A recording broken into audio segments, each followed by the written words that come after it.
Hello guys, mag-unboxing tayo ng laruan si Superboy Prime.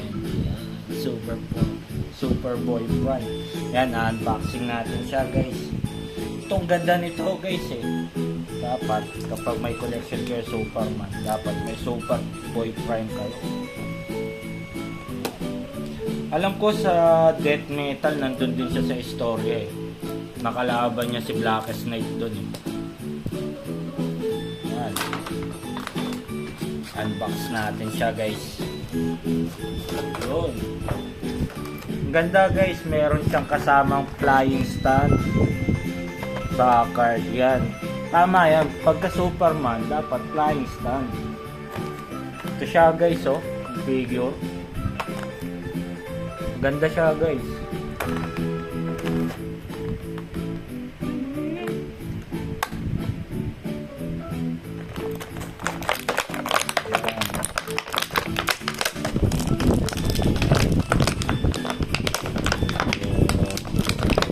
Hirap siyang tanggalin.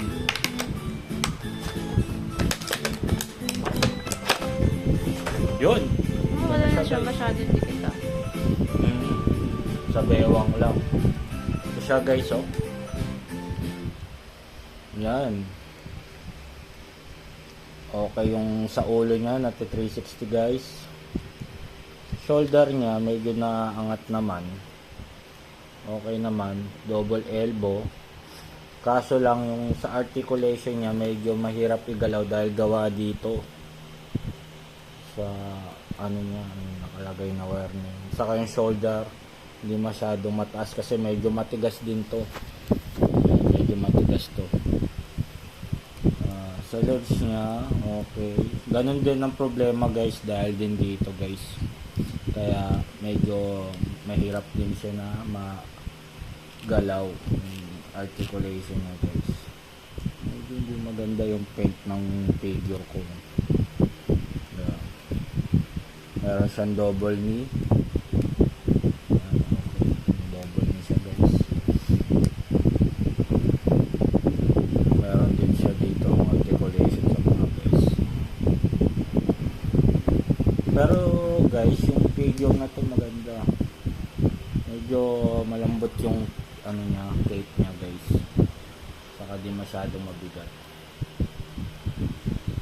Ito yung likod niya guys. Ganda guys. Diba? Ganda rin ang mukha niya guys. Boom! Ganda guys. Diba? Superboy Prime. Yan, ganda niya guys. Maganda tong figure na to guys. Maganda idagdag sa mga collection nyo na Superman. 100% recommended guys. Kung nangungoleksyon kayo na Superman, dapat huwag mawawala si Superboy Prime. Don't forget, like and subscribe. Ting, ting, ting, ting, ting, ting.